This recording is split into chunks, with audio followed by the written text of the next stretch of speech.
Oke, di video kali ini kita akan bahas soal cabang-cabang fisika dan kenapa fisika punya banyak sekali cabang. Kita perlu tahu, semesta ini nggak sesederhana satu arah. Fisika pun punya banyak cabang untuk membahas alam semesta yang sangat luas itu. Kita sebut itu mungkin sebagai peta aja ya, untuk menjelajahi realitas. Kita juga harus bertanyakan, kenapa ada cabang fisika dan kenapa harus dibagi-bagi?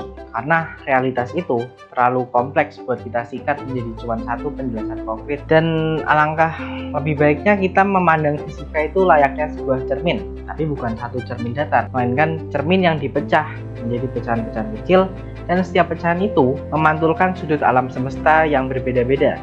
Oke, kita masuk ke papan tulis. Jadi cabang-cabang fisika sendiri secara umum terbagi menjadi dua, tapi yang akan saya bahas di sini itu ada tiga.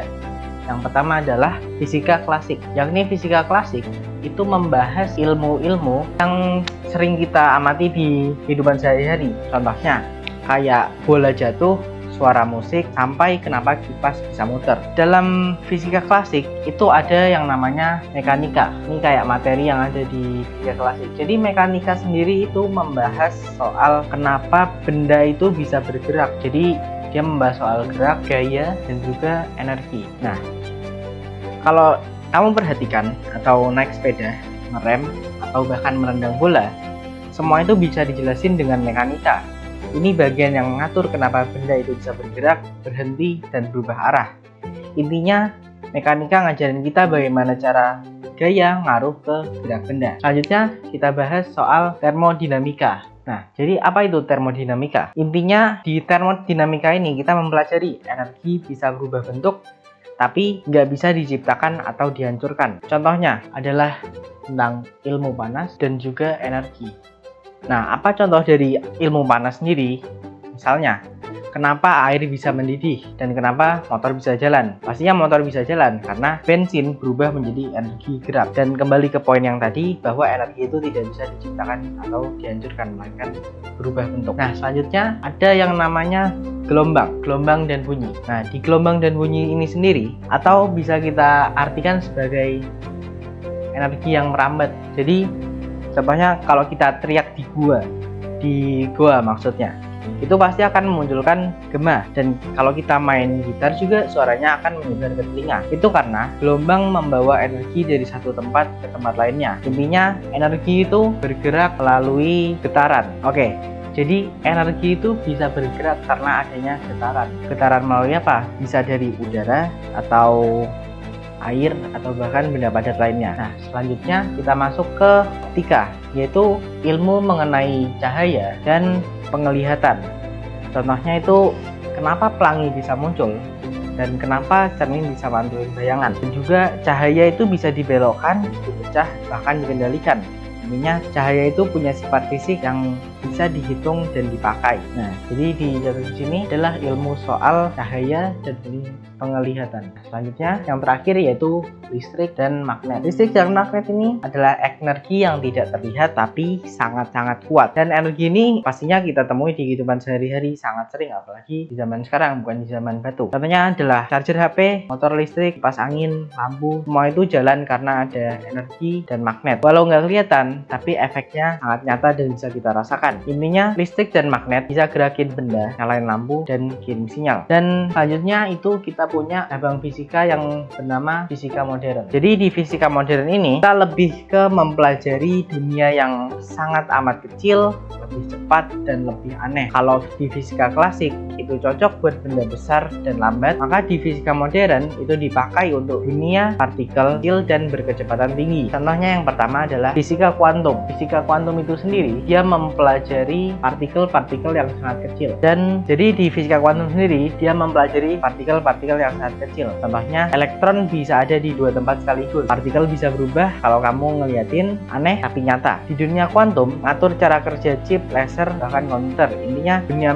mikroskopik punya aturan yang berbeda dari dunia sehari-hari. Yang selanjutnya itu ada relativitas, yakni contohnya kamu bergerak mendekati kecepatan cahaya. Waktu kamu jadi lebih lambat, waktu dan ruang bisa berubah tergantung kecepatan dari gravitasi. Dari relativitas itu terkenal yang menyetus adalah Einstein dengan rumus yang juga sangat terkenal, yaitu E sama dengan mc kuadrat, ini c sebagai kecepatan cahaya, M sebagai massa, dan E sebagai energi. Oke, kita lanjut ke fisika nuklir. Ini yang cukup terkenal di dunia karena di fisika nuklir kita belajar bahwa energi itu juga bisa berasal dari inti atom. Di dalam atom ada energi yang luar biasa besar, bisa dipakai buat nyalain satu kota atau bisa dijadiin senjata yang paling mematikan. Fisika nuklir bisa ngatur reaksi fusi dan fisi. Intinya atom itu kecil tapi punya kekuatan yang sangat besar. Nah, itu yang kita pelajari di fisika nuklir. Selanjutnya kita ada fisika partikel, yakni soal mencari bahan paling dasar di alam semesta. Contohnya ilmuwan di CERN nabrakin partikel kecil buat nyari tahu apa sih yang paling dasar dari semua benda. Dari situ lahir penemuan kayak Higgs boson. Contohnya bisa dicari yaitu God particle yang dicetus oleh ilmuwan bernama Profesor Abdus Salam yang juga beliau meraih Nobel Fisika. Nah, intinya di fisika partikel ini kita coba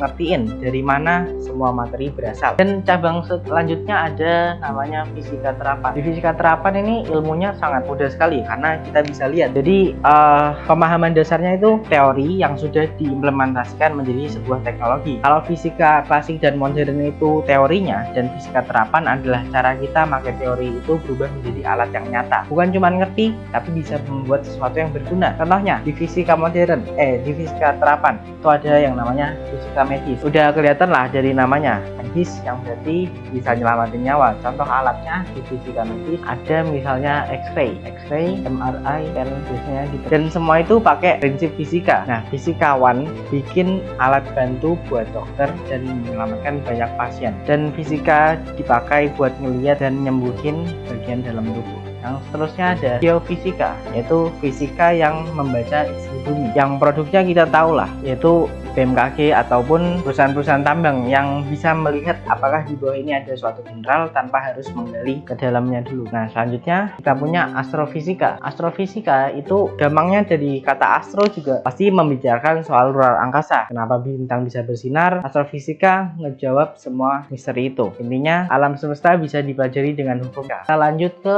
bagian teknik fisika. Dimana di teknik fisika itu ilmu fisika yang biasa dibangun. Contohnya gabungan dari teori dan praktik bikin alat, sistem, energi, robot, sampai ke teknologi baru. Intinya ilmuwan mikir, insinyur bikin, dan teknik fisika ngelakuin dua-duanya. Oke, tadi itu teknik fisika. Nah, kita masuk ke analogi besarnya. Kalau tadi kita lihat ada cabang-cabangnya seperti fisika klasik, fisika modern, dan fisika terapan. Nah, analoginya tuh gini, fisika itu layaknya sebuah peta 3D semesta kayak game gitu. Bayangin lagi main game open world, ada kota, hutan, laut, dan angkasa. Nah, fisika klasik itu jalannya, fisika modern itu tempat-tempat rahasia yang penuh misteri, dan fisika terapan itu adalah tools atau kendaraan kamu untuk survive dan menjelajah. Nah, kenapa kalian harus tahu hal ini? Karena semua teknologi keren hari ini, dari mulai AI, mobil listrik, dan GPS sampai pun internet, nggak akan ada tanpa satu hal, yaitu pemahaman tentang fisika yang dibangun dari cabang demi cabang. Dan kembali ke rasa ingin tahu yang tinggi, tapi pada akhirnya semua cabang fisika itu punya satu akar yang sangat penting dan tidak bisa dipatahkan, yaitu keingintahuan. Semua dimulai dari satu orang, satu pertanyaan kecil, dan semesta menjawab dengan